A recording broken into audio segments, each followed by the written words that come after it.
back again with another podcast. Today, I have my co-host, Cameron Saline.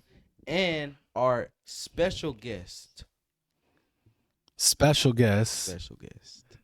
My name is Mark Cruz. Yes, sir. And I work yes, at this sirs. lovely place called Crossover Preparatory Academy.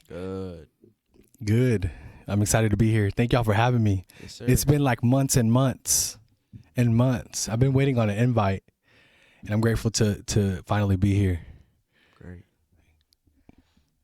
So we'll just start off with, what do you do at this school, Crossover Prep? Yeah, that's a great question. So I get that a lot. Like, you know, I work in the, when you walk into Crossover Prep, you see me to the left, and people always ask me, what do you do? So I'll break it down. I have like 6 main things that I do. The first one is student recruitment. So I am trying to get, I'm out in like the community, elementary schools, the schools that allow me to enter their building, to get the future CPA boys and girls. So that's a big part of what I do. Second is I try to, along with Dr. Lapine and others, but second is I try to get staff members. You know, we're trying to get the very best, not just your weak or your medium talent. We want the 5-star talent that comes to Crossover Prep. And that's a big part of what I get the chance to do. Third, communication. So I do, your newsletter and social media stuff. I don't just do, there's other people that help me with social media, but like I'm just like one of the people that kind of help with social media. Student records, that's over me. I said 6 things. I can't think of the 2 on the top of my head, but those 4 things for sure. Oh yeah, partnerships with, with the Crossover Prep pathways. You know, I get to find partnerships to help students find mentors to get them to get internships. So yeah. So you do crossover pathways now? Well, not directly, but I help get businesses to partner with us for our kids to, have internships. For example, right now we're partnering with multiple people, but right now we're doing CDC, Crossover Development Company, and we have 2 boys. That's where they go to in the afternoons, but on Fridays we have other ones too. But anyways. Yep, that's what I get to do for Crossover Preparatory Academy. That's good. Shout out to them newsletters. I love the newsletters. Appreciate Newsletters tell you what's up for the week, what we in for the week. That's and right. let you know if it's no school or something like that. I love them newsletters. Yeah, That'd be the favorite. Yeah. Click on it. It'd be That's like your favorite. Sunday afternoon or like Sunday Mhm. morning. Bro, click on it. Yeah. Monday, no school. It's their favorite thing. Just like that. But it's your favorite thing, but how come when I ask you to send me some pictures, some content, Chavez, he gives me some, but you don't give me any pictures. What's the deal? I don't know. Yeah. Sometimes I just gotta go ghost on you. Call of Duty, man. Yeah. Nah, but since we on the school topic, Yeah. So can you tell the audience when you came here, how it was like adapting to the crossover way, Mm-hmm. and then your best memory here? Okay. To Crossover, not America. I thought you went to Crossover. America. Crossover, yeah. So I moved. I transitioned to Crossover Prep about 3 years ago. I started off as an academic coach. I was actually his academic coach when he was a freshman. Kareem. Terrible coach. Cameron. I'm playing. He was great. Yeah, academic coach, and then I was the operations manager my second year, and now I'm the director of community relations. You said My operational third. manager? Yeah, operations. What is So last year, what I got the chance to do, I was over, everything behind the scenes. That's how I explain it. Everything behind the scenes of what happens in the school. I got the chance to kind of have my hands in, to help the school function at its very best. So, yeah. That's what I did. Oh, there was more questions said. I'm sorry. I didn't even finish the questions that you got for me. So what brought me here? Mm-hmm. That was one of your questions, right? What brought me here? When did you come here? So 3 years ago. And then was it hard, or like how what was the struggles, or like how did you adapt to the crossover way? Yeah. And then what's your highlight? Yeah. So I wouldn't say there was really no like struggles for me. I was a youth pastor for about 6 years before I was here. And so I have a lot of experience with youth, and I love the youth. I love the next generation. I feel like God has given me the passion to reach the next generation. And so that was a pretty, in my opinion, a pretty easy transition going from I was a youth pastor for 6 years. I actually took another job for about a year, and then I transitioned here. What made me want to come here? Yes, I love the next generation, but I love the vision of this place. It's not just a school, but we have other facets in the crossover umbrella, whether all boys school, all girls school. We have obviously a church, we have a health clinic, we have housing development, after school programs, and things like that. And I love the holistic ministry approach in how we really restore our community. That's our mission and vision. And so there was no second guessing for me to come here. Like, I love the vision, and so I'm just grateful and thankful to be here. So, what's your best memory here? My best memory, man. Oh gosh, I would have to say, it would have to be a couple of weeks ago when the boys beat the. I didn't play in this game, but when the boys beat the staff in the basketball game 7-0. I know I'm kind of doing a disservice to my staff mates, but like, that's a memorable because we got skunked 7-0. By kids who are like 14-year-olds. Different. Well, I think he may be 16, 17. Still, though. But still, we got grown folks who played D1 that played in that little game, and we got beat. I didn't play. Let me just continue to preface that I didn't play. But it was 7-0 skunk, and so that was a best memory because I was just in shock. That whole week, that's all I thought about. Like, how could we let this happen? Best memory. That game winner was crazy. I recorded it. If you see the videos floating around, that was actually me who recorded it. Because communication, social media, it's kind of what I get the chance to do.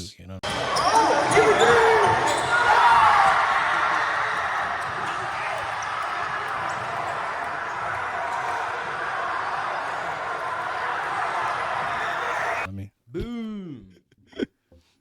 So you mentioned how you got to the school. Yeah. So how did you get to America? And when did you? Yeah. So I was not born in this great country, United States of America. I was born in a country in Asia called the Philippines. And if you don't know where that is, so here's China, right? To southeast of China, you'll find the great country of the Philippines. And don't quote me on this, but I think it's like either 7,000 or 8,000. I think it's 7,000 plus islands. So I think that's like the most, because we're called the Philippines, but other people call it the Philippine Islands. 7,000. 7,000 individual islands. So when you grow up and you make all this money, you can own an island. What? You can own an island? I don't know. I just made that up. Oh. But it's 7,000 plus. It's crazy, right? Fact. And so what brought me here is, it was my mom, my brother, and I. We wanted the quest of a better life, quote unquote, better life, and we thought America was it. And so my grandmother, she lived here with my aunts and uncles, and she petitioned us to all come to the United States. And so we got the chance to go. I was 9 years old. My brother was 8 years old. But my father, they were not married. And so his name was not in the petition. And so he couldn't go with us. And so, quickly, side note real quick though, but he did get a chance to go when I was 16 or 17 years old.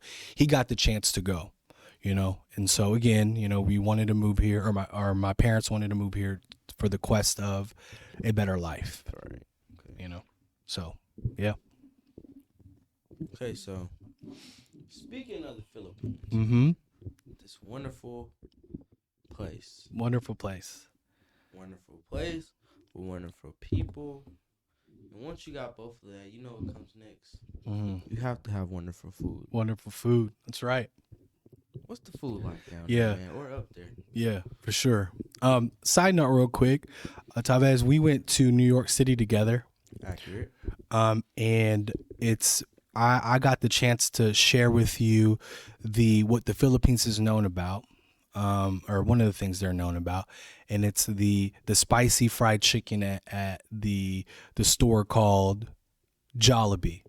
So I know you're interviewing me, but can I punt that back to you and kind of share? Because that's what we're known about. Cameron hasn't had it yet, and I'm sad for him. The closest one is in Plano, Texas, and Dallas, Texas, which is about 4 hours away. But we got the chance to experience that together. So can you kind of share about that?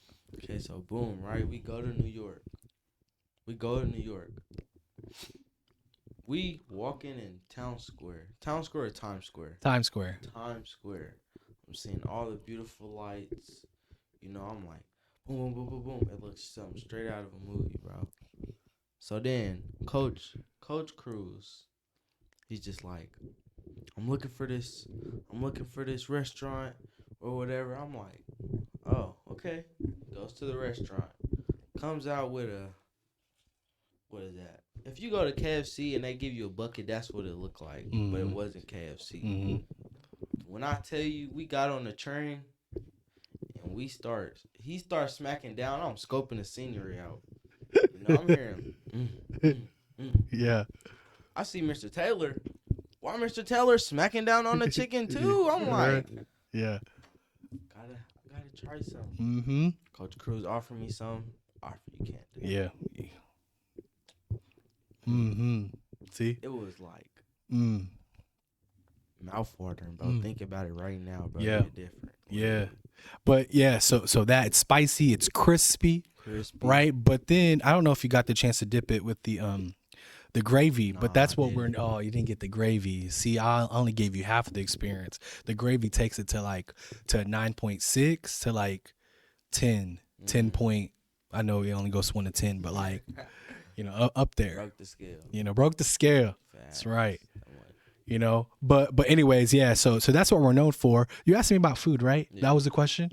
Yeah. So one of the things that I love is, Jollibee. That's kind of what we're known for around the globe, around the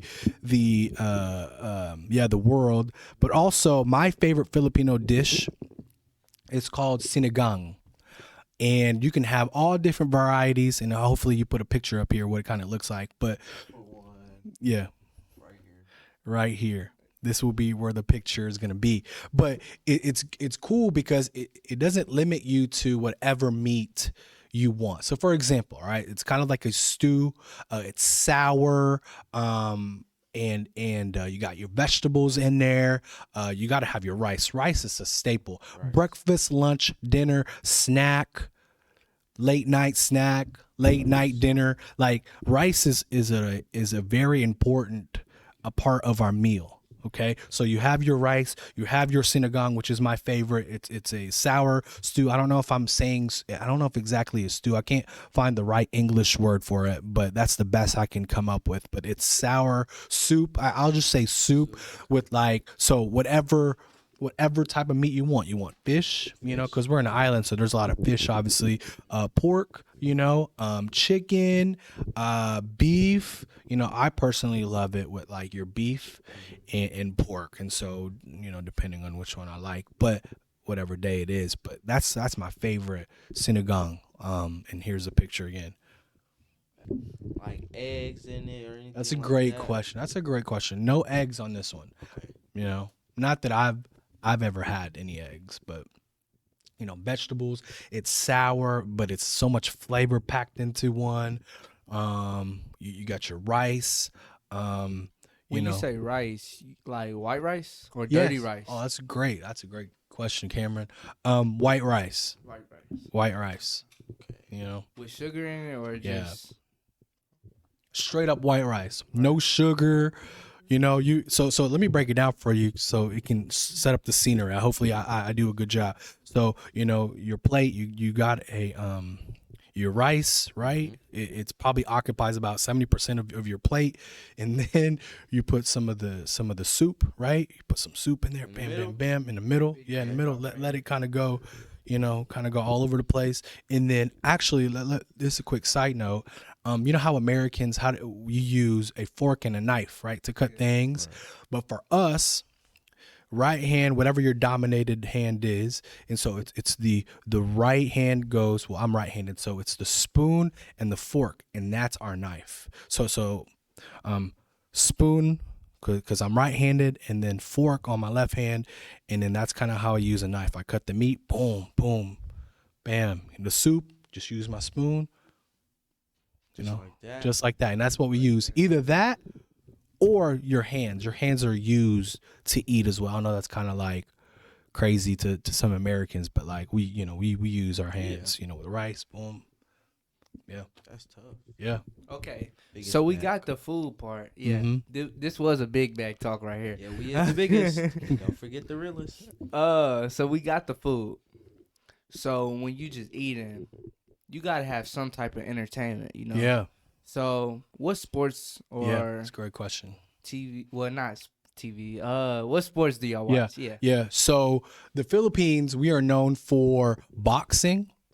Yeah. So picture of here, Manny Pacquiao. I'm just throwing out all of this. Hopefully it comes out. Manny Pacquiao, he's like the, in my opinion, non-biased. I'm just playing. I am biased. He is one of the best pound for pound boxers that ever walked in this planet Earth. And he was like 8-time champion. He was a flyweight. He bantamweight. I think I'm messing up that word, but he was like 106, rised up to 147. I mean, that's crazy in the boxing world, and he dominated. He was fast, quick with his jabs. He was a lefty. He was a southpaw, and here's a crazy fact. Whenever Manny Pacquiao would fight, the whole country would shut down.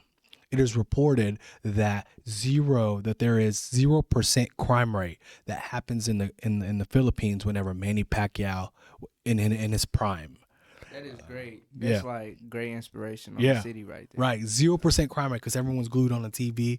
They want to watch, Manny Pacquiao do his thing. So I would say one, boxing. So that's what many people watch. But number two, we love the game of basketball. We're not tall people, but you may be asking yourself, give me some NBA players. Like, has any Filipino ever reached the NBA? Well, yes, currently 2. I could be mistaken, but I know there's 2 for sure. There could be more. But for sure 2, Jalen Green from the Houston Rockets, and then Jordan Clarkson for the Utah Jazz. I think he still plays for the Utah Jazz. They're both Filipinos, and they're doing great in the league.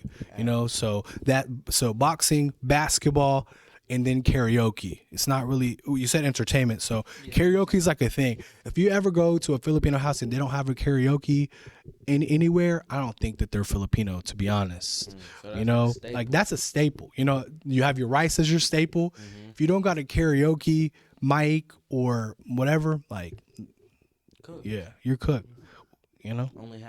Only half. Right? So Like me, by the way.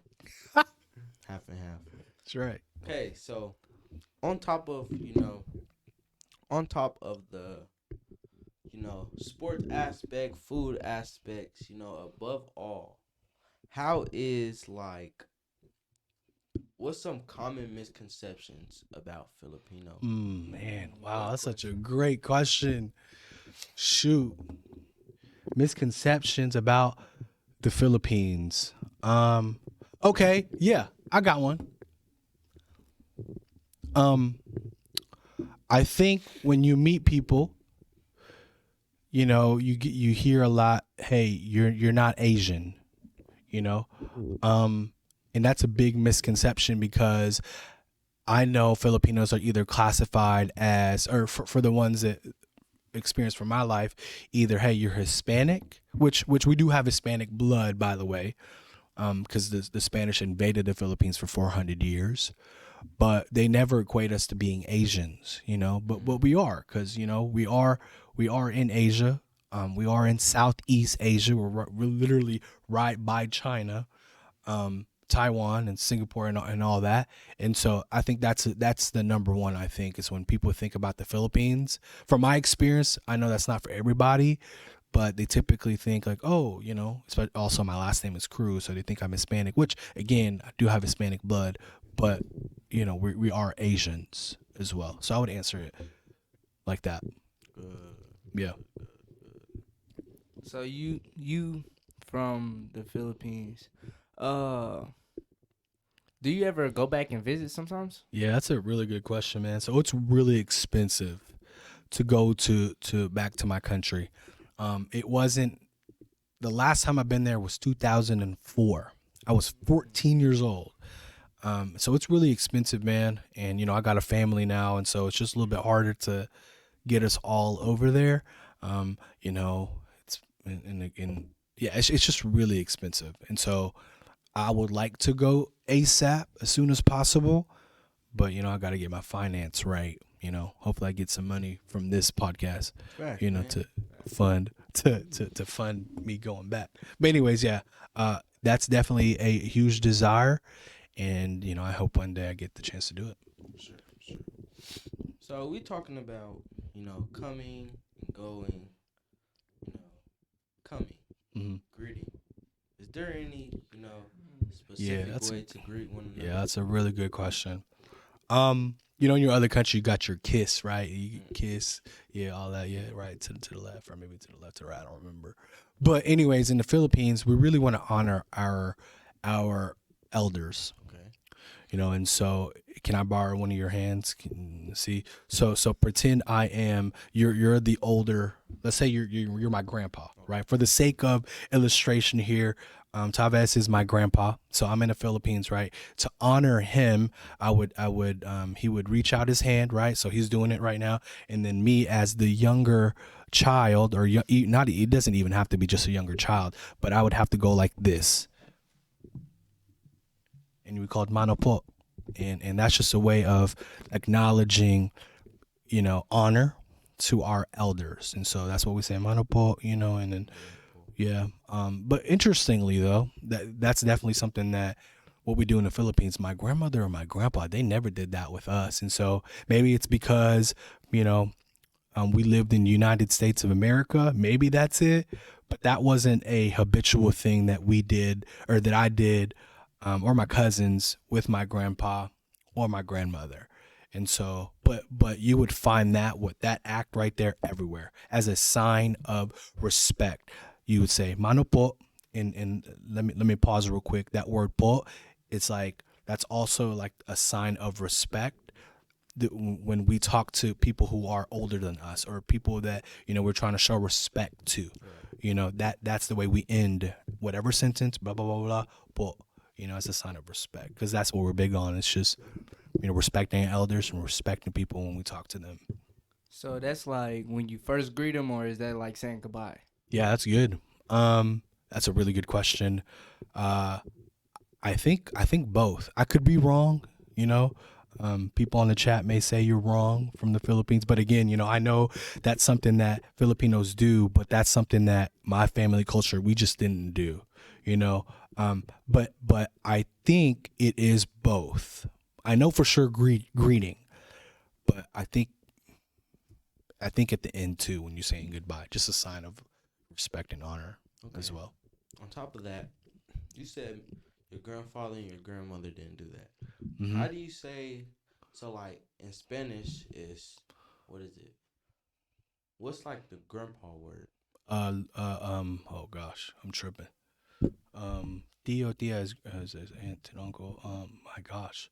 Well, and uncle, for instance. Okay, yeah. Tia and Yep. Tio. Yep. Is that like, does that contribute? Yeah. I love that, man. I'm sorry, I don't remember the grandpa and grandma, but that's a great question, because we have a lot of Spanish words that's incorporated in the Tagalog. That's the language. Tagalog is the name in that language. So you use the word tío and tía, which is uncle and aunt in Spanish, but for us, we have, or Tagalog, we have tito, so you just added like a T in there, and then tita. Tito, tita. Tita, yep. Okay. Your aunt and uncle, right? And so that's how way I address my uncles and my aunties today. Like Tito, insert their first name, or Tita, whatever their name What is. about mom and dad? Mom, yeah. I just call them mom and dad. But let me go back to the grandpa. It's in Tagalog. It's Lolo, which is grandpa, and Lola for. Okay. Lolo and Lola. Mm-hmm. Phenomenal. Yeah. See, this is a podcast. Yeah, you're learning. You're learning Learning. things. You Yeah. know, you're about to be learning 3 languages here. You know. It's different. Yeah. I be seeing them in some movies, Mm-hmm. like where they be addressing them like that. Yeah. Try it. I can't think of that cartoon movie. Blue's Clues. No, it's a movie that it was like a movie where it was a boy that wanted to play like music, I think, and he couldn't because his parents. Cause his grandma died from playing the guitar. I think so. Let me see. Coco. Coco. Yeah. I'm tripping. I knew that was Coco. Yeah. I'm laughing because you're saying he was Filipino? No. No. Oh, okay. I was about to say. Is he though? Yeah. No. Oh. No. I But think was it's they addressing Mexican. him like that? I think. Yeah. I think Yeah, so. because again, you know, and I love that you brought that up, is because again, we were colonized by the Spaniards, you know, for 400 something years, and so you know, you get a lot of the customs. You know, it's a predominant. The Philippines is predominantly Roman Catholic. You know, we got that from the Spaniards. You know, again, language got a huge part. Or my last name, for crying out loud, Cruz. You know, obviously a Spanish name, and so yeah. They play a big part, you know, now. That shit, man. So like, what's the best things to do? Why? So how long you moved here when you was to the United 14? States when you was 14. I was 9 years old. 9 years old. Oh. So My bad. did your mom or dad like let you go out the house? And if so, like what was some stuff you did around the neighborhood? Yeah. Around the island, if you must. In the Philippines. In the Philippines. Yeah, that's a good question. I wish I could answer that really well, but my mom was kind of scared for us to go outside. You know, and so I don't really have good memories of me being outside, but more of the inside, you know, because you just never know what's going down outside. Not that it was a bad neighborhood, but she just, you know, she just didn't feel comfortable with us just hanging out outside. To expand on that, like you said, it was zero crime rate when the boxer was boxing. When he wasn't boxing, was it? Like Yeah, that's a good a question. crime rate? Yeah, it was. I mean, I don't want to paint my country in a bad light, but you know, there's corruption. Everywhere there's corruption, but I think, you know, that's what kind of plagued our country. Just from reading and doing my own research is kind of how the Philippines have, because they have a lot of resources. We have a lot to offer, but I think corruption and bribes have kind of ruined the Philippines, and they're still trying to get back to the level that they're supposed to be, you know. And so we are classified as, I don't know about now, but I'm pretty sure we're still classified as a third world country, you know. But again, I think if we like actually honor what we're supposed to honor, and not take bribes, and not, you know, do corruption, I think, you know, we can work our way back up, you know. So Okay. So we talking about Filipinos. Do they have like certain beliefs? You know, like growing up, is you like taught like stuff that like traditions or beliefs, traditions, something like that? Yeah, that's good. So like I said, you know, we're predominantly, you know, a Roman Catholic. That's 80%, I think, 80, 85, and then the South has a lot of Muslims. And so that's kind of the quote unquote religion makeup, and you're Protestant as well. But anyways, that's kind of the makeup of the Philippines. But as far as tradition wise, Christmas time, you know, on July 4th in America, we do all the whole fireworks, right? But in the Philippines, it's like a week-long celebration of Christmas, and obviously Christmas and the New Year's, they go, you know, that 1 week. But like, celebration doesn't stop. Like it is like a week long just feast and party, and then a lot of fireworks. I remember like that's kind of a big thing that we did in the Philippines was like during New Year's Day. Whenever you hear the 11:59 to 12 o'clock, like fireworks, nuts, go crazy. And so that's a fun tradition when I was a kid. And again, it's been a hot second since I've been back. But like I remember like, oh my gosh, like we have all these food, all family, friends hanging out, and then like fireworks went nuts. I mean, it was just covered. I mean, obviously I was a little kid, so but like I just looked left and right and it was just like covered with fireworks. And so yeah. I'm sure there's more, but from the top of my head that was a big one. So being that, my apologies. Being that, your country has a lot of sunlight, I'm guessing, right? Mm-hmm. And then a lot of water. Yep. Are y'all, in tune with nature? Do y'all have like good understanding of like what is good for the earth and what is not? Yeah. I think to answer that, I think, I've never been to an actual good beach in the Philippines. Not to say there's many awesome, like, waters in the like it's blue, like it's clear. Sorry, let me go back. Like clear. I just never personally have been to one, but again, that's my bucket list when I go back. Hopefully soon to be able to experience that. But like we're known as like really nice beaches. Really, a lot of people come and retire there because it's expensive here, obviously. But then you go back and how much a dollar can like take you in the Philippines, like a lot. That's why a lot of people retire there or move there because it takes so much money here to live, but then you go to the Philippines, $20 can get you, my goodness, so much. Really? So much. Yeah. Wow. What about 100? Will 100 get oh you a my home? Gosh, yes. I don't know about a home, but like it's for sure. It's yes, like it's pretty good. That's tough. Yeah, can take you to a lot of places. Okay. So, since we're on the dollar topic, I just want to see like the price of the food. Mm-hmm. Will $5 get you a plate? That's from really here? good. $5 from Yeah, US? a plate, about seven to 10 plates for you and your friends. Yeah. $5 American dollars. Your $5 American. Yeah, you convert that to Filipino pesos. That's what we call it. And I think the last time I checked, it was like 43 pesos. Like a dollar is equivalent to like 43 pesos. It used to be 56. I remember when I was younger, but it's kind of gone down. I don't know the exact number now, but again, $1, 46 pesos. I mean, yeah, it's a lot. Okay. Is the pesos, right? Yep. Are they different sizes, different colors, Yeah, that's different good. faces? Yeah, that's a good question. So it's not, in America we just have green, right? Yeah. And But- pink. And pink. 50s. Pink. Oh, 50s are pink? I gotta see that. Pinkish.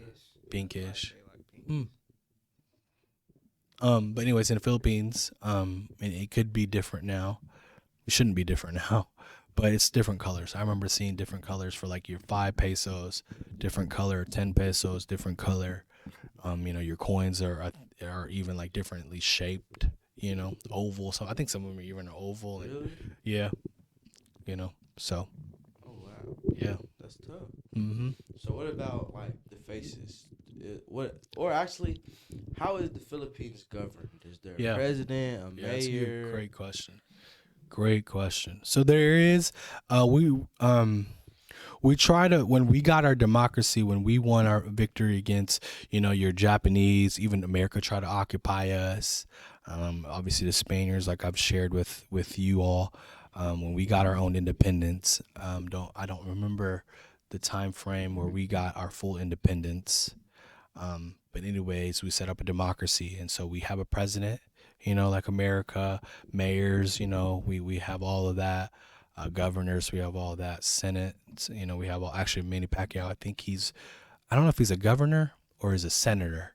He was a senator, but I think he moved up. Yeah. So side note real quick. So after Manny Pacquiao beat everybody, you know, whooping them KOs and all that. He didn't beat Floyd Mayweather though. But side note real quick, I just wanna camp in this because I love Manny Pacquiao so much.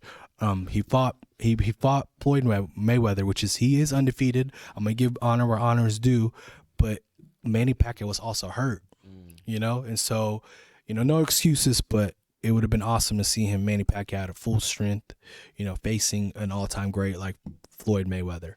But anyway, so after boxing, after he retired, he decided to go into government and really try to help people. And so he was a senator, and I don't know if he's a governor now, but anyways, yeah. Just from stopping crime to stopping crime. You feel me? That's Yeah. Okay. So outside of not Floyd Mayweather, my bad. Manny Pacquiao, who is like, idol sound crazy, but like, who did you look up to? Yeah. It could even be as far as your father, your grandfather, Tito. Wow, look at that. Like See, you already know Tagalog words. Come on. I would say my uncles for sure, but outside of my uncles, I really love when I went to America. I really loved basketball. Like I grew in love with basketball just watching the NBA. You know, your Kobe Bryant. You know, I also love music. So Boys to Men, they were kind of the first group that made me fall in love with music. You know, and so it was basketball. So when I moved at the age of 9, that's what I was hit with. NBA, basketball, and then like your R&B.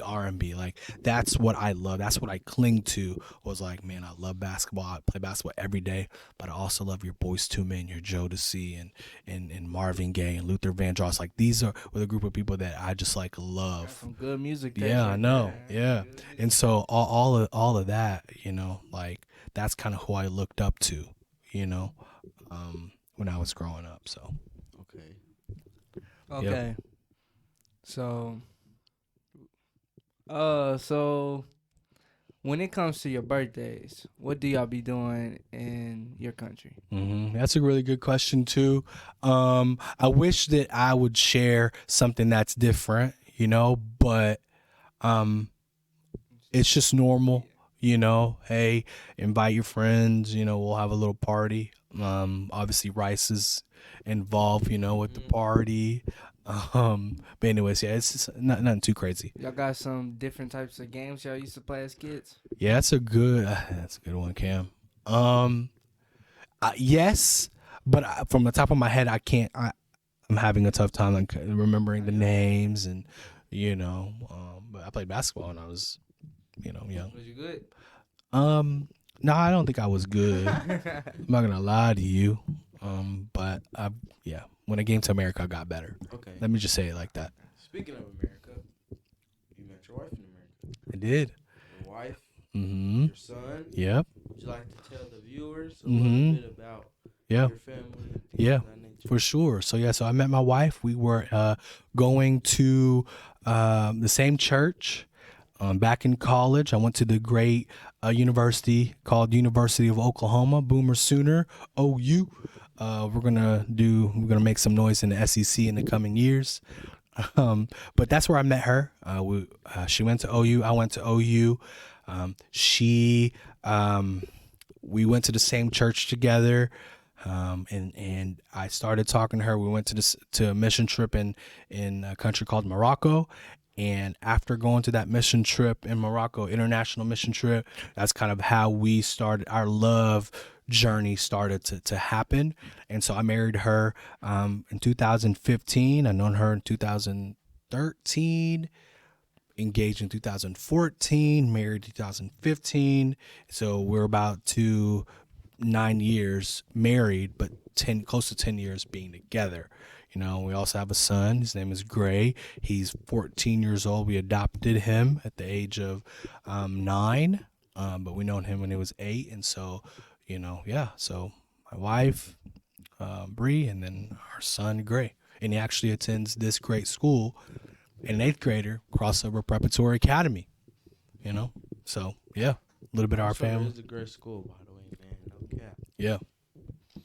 If you ever need some, information, Yeah. Me. Yeah, cause that's what I get the chance to do. literally, Recruit. would you like to? We gonna put it in the comment section. But would you like to, give them your information? Yes. Yeah. So hopefully a lot of people are watching this all over, North Tulsa. But yeah. So if we are currently accepting applications for our next school year. 6th, 7th, and 8th grader incoming. 6th, 7th, and 8th grade. If you're interested, email me at mark.cruz@crossoverprep.org. It'll be right here. Facts. I'm giving y'all so much work doing this. Good. Yeah. So. Any final words? Yeah. Like appreciation. Mm-hmm. Things of that nature. Yeah. Yes. First of all, again, thank y'all for having me. It's a joy to be able to do this to you guys. You guys are great hosts, asking me great questions. So it truly is an honor for me to share with you. Last words is that, man, like I keep going back to like honor God, honor God with your whole life, not just when it's convenient, not when it's on Sundays or Wednesdays, but like honor God with every single aspect of your life, your relationships, your school. And I think that just changes your mindset and your focus, right? Like we live in this world like to glorify God, not glorify ourselves, not to glorify other people or glorify your girlfriend or your boyfriend or your wife or your husband or Kobe Bryant or NBA or anybody else. We exist to glorify God. And so that's my closing message, man. It's that, Jesus is King, Jesus is Lord, and repent and be baptized. That's my message. Amen. Can we get some snaps for that one, man? Once again, you feel me? I'm Taves. I'm Cameron. And I'm Mark Cruz. We're gonna get back with y'all on another Thank you podcast. for watching. Thank you. Roll my theme music.